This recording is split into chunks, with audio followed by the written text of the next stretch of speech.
Les gars, aujourd'hui on se retrouve pour une toute nouvelle vidéo sur Elden Ring, d'accord?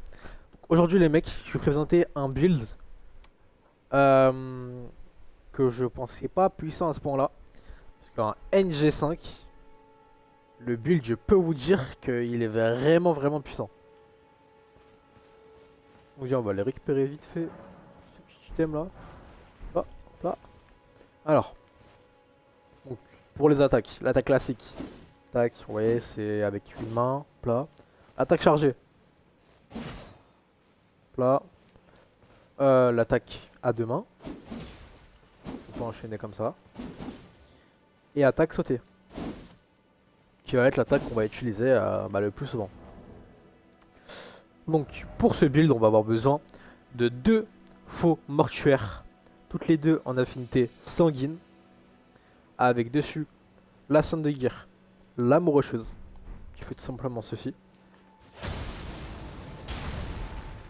Voilà. Vous ferez 10% de dégâts de posture en plus et 15% de dégâts supplémentaires, je crois. Bien évidemment, en plus 24 ou plus 25, c'est l'idéal. Hein. Front C en force, D en ésotérisme. C'est pour ça que pour les statistiques, je vous conseille de mettre minimum 40 en vigueur.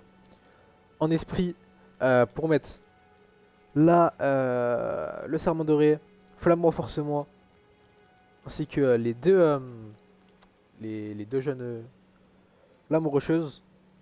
Vous pouvez mettre entre 10 et 15, ça dépend de vous. Si vous voulez pas trop investir de points en mana, mettez uniquement 10, mais si vous avez de quoi investir, mettez 15. Pour l'endurance, ne faites absolument pas comme moi à mettre 70. Moi j'ai mis autant parce que je pouvais me le permettre, d'accord? Donc vous, en soi, le but n'est pas si lourd que ça.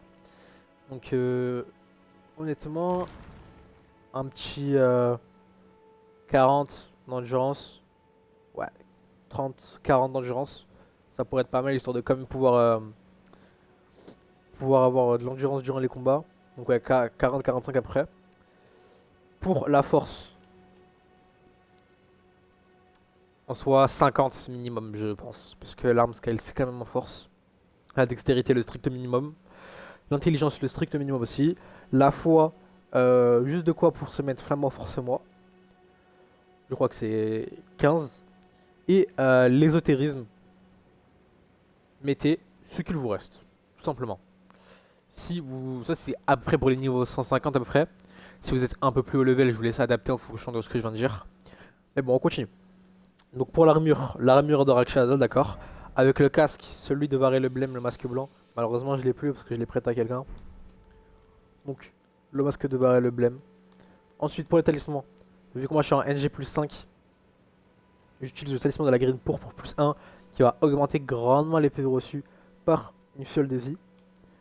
L'excitation du Seigneur du Sang, qui lui va augmenter la puissance d'attaque en cas de saignement causé à proximité, sachant que les deux armes font 136 de saignement. L'insigne d'épée ailée, qui lui va augmenter la puissance d'attaque successive. Vous pouvez remplacer celui-ci par l'insigne d'épée ailée putrifiée qu'on récupère en faisant la quête de Millicent. Et pour terminer, le talisman de la griffe qui va améliorer les attaques sautées parce qu'on va ne faire quasiment que ça. Pour la fiole de salut miraculeux. Alors, vous pouvez mettre la lampe solidifiée opaline et la lampe solidifiée épineuse. La lampe fissurée épineuse qui va augmenter les attaques successives. Moi j'ai mis ça, je ne sais absolument pas pourquoi, il va falloir que je le change bientôt. Pour l'armure de Rakshasa, chaque pièce d'équipement équipée augmentera les dégâts de 2%. Vous pouvez remplacer le torse par l'armure de Rapace, je crois que ça s'appelle comme ça, qui va augmenter les dégâts d'attaque sautée de 10%. Pour ce qui s'agit des buffs, alors, c'est très simple. J'ai la cinématique de Rani, my bad. C'est vrai que je ne m'étais pas assis ainsi de grâce depuis un certain temps. Voilà. Donc, pour... Ah, d'accord, quand je l'équipe, ça me met de la... Intéressant. Pour les buffs, on commence avec la seule miraculeux, flamme renforcement, la dague sacrée, tac, On met d'abord du côté gauche. Tac. Et après du côté droit. Nickel. Tout se passe bien. Vous avez pile assez pour tout vous mettre. Si vous avez 15. Si vous avez 10, il faudra utiliser une potion de mana. Alors il n'y a pas forcément de mob sur lequel je vais pouvoir tester parce que j'ai NG il y a peu de temps. Mais bon, comme vous pouvez le voir, les dégâts juste en courant sont pas dégueulasses. Ah, d'accord. Et ici, petite brebis. On va tester sur le monsieur là-bas. Voilà, sachant que lui là-bas, déjà il a pas beaucoup de vie de base. Donc voilà, après on a l'attaque chargée. Hein.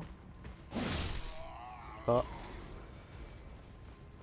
Donc ce build en soi n'est pas dégueulasse. J'arrive à faire try la plupart des boss avec par coup hein, entre 3000 et 3005 de dégâts en NG+5 du coup. Donc franchement ce n'est pas dégueulasse.